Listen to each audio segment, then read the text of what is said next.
E tem uma que você dublou, vou falar das que eu gosto, depois a gente vai falando assim das mais O conhecidas. que você gosta? Me conta. Eu assisti muito esse filme. A Fuga do Planeta Terra. Você fez a Debbie A Debbie Tagarela. Tagarela. Gabi Tagarela. Gabi Tagarela. Isso.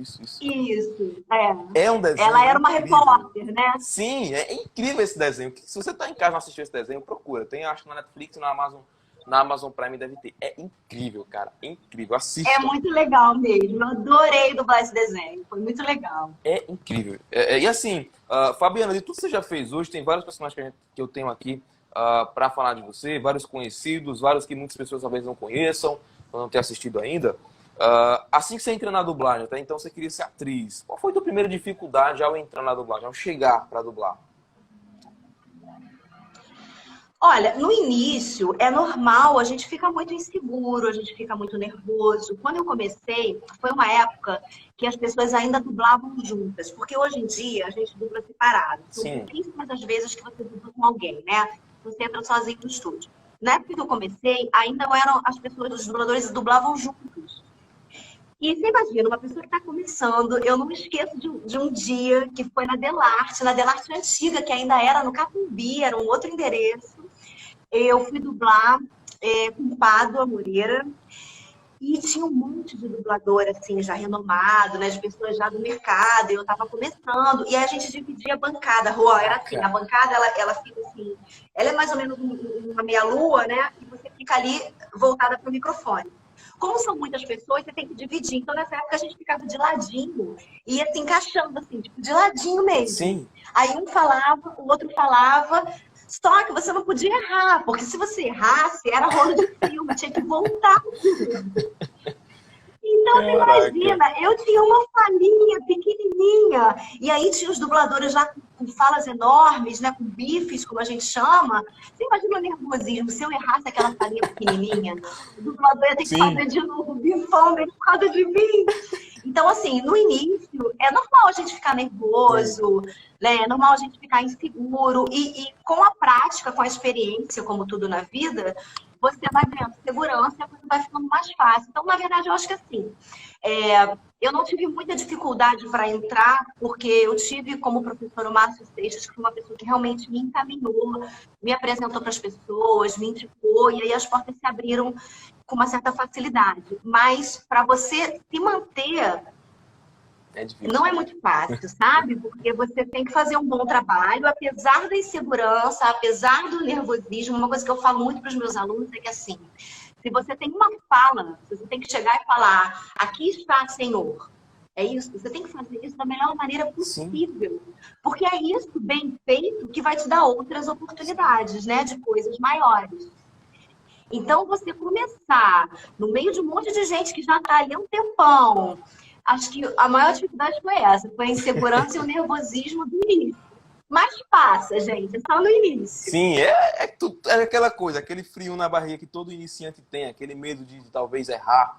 Todo mundo tem isso quando vai começar. É super normal. Sim, isso é em tudo. Quando a gente vai começar, a gente tá aquele, caraca, se eu errar, será que vão reclamar? Será que vão rir de mim? É normal isso. É normalíssimo, normalíssimo. No teatro, inclusive, eu já tem um bom tempo que eu não faço teatro, mas sempre quando eu entro para fazer uma peça, quando eu tô ali nos bastidores para entrar, dá um frio na barriga. Se não tiver um frio na barriga, não tá normal. Então, esse nervosismo é normal, mas com o tempo a gente vai ganhando segurança e isso vai melhorando. Sim. Eu vou falar agora de alguns personagens que o pessoal talvez conheça aqui pra gente. Esse aqui eu assisti também. Esse eu assisti muito. Quem nunca assistiu Animais Fantásticos? Você que tá em casa que gosta de Harry Potter, se você não assistiu Animais Fantásticos, você tá perdendo tempo. Porque se você não sabe, tem uma ligação incrível. Assistam. Eu acho que o nome da sua personagem vai estar errado, mas é Leda Lestrange, tá certo? É Leta Lestrange. Leta Lestrange, isso. Você, como foi dublar até como é que eu posso falar? Uma continuação do Harry Potter? Então, eu não tinha visto primeiro Animais Fantásticos. Quando eu soube que eu ia dublar, eu corri para assistir, para entender a história, né? E aí eu tive que entender a participação dessa minha personagem, que ela tem toda uma história antes dela entrar, né? O porquê que ela tá ali. E aí, assim, Foi tranquilo porque eu assisti o filme antes. Na verdade, na dublagem, a gente não vê o que a gente faz. A gente vê só na hora. Então, eu acho que o dublador ele tem que ter uma sensibilidade muito grande, tem que ser bem observador para pegar a cena, para pegar a emoção, para pegar o subtexto, o contexto, tudo que está sendo dito ali naquelas cenas, no momento que você está vendo. Então, você tem ali 20 segundos para assistir, para entender a cena. Quando você tem a oportunidade de já conhecer uma história, como você falou, que Animais Fantásticos foi uma continuação, é melhor, porque você já está naquele universo. Sim. Mas quando não, você tem que fazer do mesmo jeito e fazer bem feito. E não tem essa desculpa, não. Sim. De tudo que você já fez da dublagem, não, acho que essa pergunta vai ser um pouco difícil, mas tem um personagem que mexe com você, aquele que faz, caraca, esse aqui eu queria guardar numa caixinha, sabe? Esse aqui eu amo de paixão. Então, eu gosto de todos. Eu gosto de qualquer coisa, eu gosto de tudo, eu gosto de cada vozeria, porque é muito bom quando a gente está fazendo um trabalho que a gente ama fazer, né? Sim. E aí a gente vai com muita vontade, então não tem nada que eu faça que eu não goste de fazer. Tem umas coisas que eu faço e que depois eu saio do estúdio e falo, pensando assim, puxa, podia ter feito melhor. Sabe? Acho que agora que eu entendi o que eu tinha. Mas, assim, eu vou muito no diretor. Eu acho que é fundamental você confiar no diretor. E aí, se o diretor falou que valeu, ele vai te direcionar. Então, você tem que acreditar. Mas muitas coisas eu fico pensando assim, né? Ai, podia ter feito melhor e tal. Mas o que eu mais gosto de falar, tem uns que eu adorei, assim, que eu me identifiquei super. Máquina Mortífera. Sim. Foi há pouco tempo na Globo. Você Sim. viu Máquina Mortífera? Sim. Eu dublei a Natalie, que era a ex-mulher do Cole. Caraca. E foi dirigida pelo André Morucci. Eu adorei essa personagem, adorei. E tem duas que são as que eu mais gosto. Uma é a que fez a Alita Lestrange, que é a Zoe Kravitz. Eu dublei tudo que ela fez. Eu dublei Insurgente, Divergente, Convergente, Big Little Lies. Mas aí, assim, eu gosto muito dessa atriz. Essa atriz eu comecei a dublar no Divergente. Foi o Manolo Rey que me dirigiu e que me deu esse presente, que eu tô até hoje dublando ela, adoro o trabalho dela. E também a Chloe Bennett, que ela é a Skye, a Daisy Johnson, de Agentes da S.H.I.E.L.D. Incrível, cara! É incrível! Eu tinha entrevistado... Adoro. Tô louca pra voltar e pra essa próxima temporada chegar pra gente começar. Sim, eu entrevistei o Ronaldo Júlio, que ele é quem faz o Agente Coulson. E eu perguntei pra ele como foi, né, sobre a morte do Agente Coulson. Ele falou que tinha série. Eu não sabia da série. Eu fiquei, como assim tem série? Aí eu fui assistir, obviamente. Não, agora eu tenho que assistir. É incrível. Se você que tá em casa não assistiu a série ainda, cara, assista. Tá incrível. É muito incrível, legal. incrível mesmo. Mostra praticamente muito como legal. E eu adoro, assim, essa que me dirige é a Marisa Leal. Uma direção impecável, maravilhosa. E eu aprendi muito com essa personagem, assim, quando eu comecei a dublar. Então, assim, eu aprendi muito com essa personagem, assim, muito, assim, com a Marisa Leal me dirigindo, né? Então, no início foi um desafio para pegar aquele ritmo e tal. E hoje em dia, tanto a Zoe Kravitz, que é de Divergente, quanto a Chloe Bennett, que é do Agente da S.H.I.E.L.D., eu tô tão acostumada a dublar elas, porque assim, eu já sei até como elas vão respirar, a entonação que elas vão usar. Você acaba pegando uma intimidade com a interpretação daquela atriz, né? Então são as que eu mais gosto, são as minhas queridinhas. Que demais.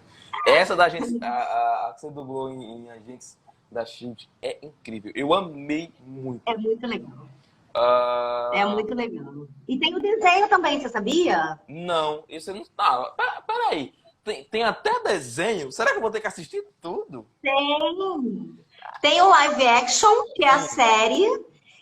E depois saiu um desenho, uma animação, que ela entrou também. A mesma personagem, a mesma atriz. E aí eu continuei dublando no desenho também. Resumindo, assistam também. Se a série já foi boa, cara, imagina o desenho. Eu gosto. Fala sobre a dublagem online. Você tá dublando remotamente, né? Tô dublando remotamente, isso. O que acontece agora com a pandemia, a gente ficou um tempo parado, porque quando a coisa começou a ficar muito séria, todas as empresas fecharam. E aí, logo depois, a gente começou a ver como fazer para voltar, porque é complicado ficar totalmente parado, né? Assim, a gente está há 3 meses em casa, é complicado, as coisas precisam acontecer, mas ao mesmo tempo tem um risco. Então, as coisas, a gente começou a conversar, as empresas fizeram propostas bem interessantes sobre protocolos de sanitização, de higiene, assim, para poder receber os dubladores. E aí, atualmente, o que está acontecendo? Algumas empresas estão fazendo dublagem presencialmente e remotamente, outras estão só presencialmente, por questões até de clientes, né? Porque cada cliente é um cliente, então eles têm que dançar conforme a música. Outras estão fazendo só remotamente. Então, tá assim, tá variando. Eu ainda não voltei a dublar presencialmente, eu tô doida para voltar, eu tô morrendo de saudade, assim, de ir pros estúdios. Mas assim, eu sempre tive asma desde pequenininha, bronquite. Caraca! Então eu tenho medo, sabe? Eu ainda não me sinto, embora eu tenha visto, assim, hoje eu tava até conversando com uma amiga minha, diretora de dublagem, e eu tô vendo que realmente as coisas estão sendo cuidadas. Mas eu ainda não me sinto segura para voltar. Em breve vou me sentir e vou voltar. Mas estou dublando remotamente. Essa queridíssima, a M. Malu _ Silva, ela perguntou: meu maior sonho é ser dubladora, porém onde eu moro não tenho muitas oportunidades. Como é que alguém, Fabiana, que quer ser dublador, mas infelizmente não é do eixo Rio-São Paulo, pode se tornar dublador? Tem como alguém que não é dessa área se tornar dublador? Tem como. O que acontece? Atualmente, o eixo Rio e São Paulo é a concentração da dublagem, né? Assim, a dublagem acontece principalmente no Rio e em São Paulo.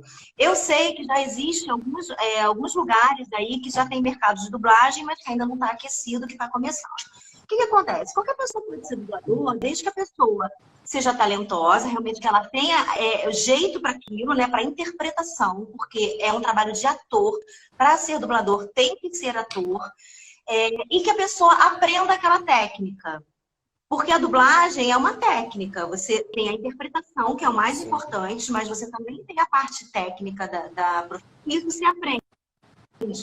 E aí, assim, algumas pessoas têm mais facilidade, outras têm menos, mas a gente aprende, como tudo na vida. As pessoas de fora, eu acho que a maior dificuldade, talvez, dependendo do lugar, talvez seja com sotaque. Porque, embora a gente aqui no Rio também tenha sotaque, em São Paulo também, é mais o padrão do que acontece, né? Então, quando vem uma pessoa com sotaque de fora, assim, os alunos, por exemplo, que eu tenho lá no IAB, que às vezes vêm de fora, a gente sempre orienta, assim, a tentar neutralizar o sotaque, que é uma coisa super possível, com fonoaudiólogo você consegue resolver. E correr atrás, assim, Juan, eu acho que tudo é possível, desde que você realmente tenha determinação, que você tente, que você não desista, né? Agora, não vou te dizer que é fácil. É um mercado muito aquecido aqui no Rio de São Paulo, é uma coisa que já acontece há muito tempo, que tem dubladores já há muito tempo fazendo seus personagens e tal, e que a pessoa que entra, desde que ela, assim, não adianta ser mais ou menos, sabe? Se você for mais ou menos, por isso que eu tô falando, tem que estudar, tem que correr atrás. Sim. Se você for mais ou menos, você fica sempre ali à margem, querendo entrar e não entra, e faz uma coisinha, faz outra. Tem que ser bom, porque a galera da dublagem é muito boa, assim, são atores maravilhosos. Então você tem que chegar junto, né? Mas é super possível se você estudar. Eu acho que quem é de fora tem essa dificuldade um pouquinho maior, porque não tem acesso tão grande, né, aos cursos e até às empresas de dublagem. Mas agora, com essa coisa da pandemia, né, já existia um pouco antes, mas agora eu estou vendo muito mais vários cursos de dublagem, inclusive o meu, a gente está oferecendo online. Caraca. Porque é uma forma das pessoas não pararem, das pessoas aprenderem, né? Em qualquer lugar, inclusive. Então, assim, possível mas não acho que é fácil. Eu acho que tem que estudar muito. É uma profissão que precisa de um estudo, de uma dedicação. E é possível, sim. Para qualquer um. Eu acho que qualquer coisa é possível para qualquer um. A gente não pode desistir do que a gente quer. Se é o que você sonha, vai atrás. Não é? Tem muitas... Sim, sem dúvidas. Eu acho que sonho é uma coisa que você tem que correr atrás, hein? O sonho não vai sair correndo por você, não. Ele não anda. Quem anda é você.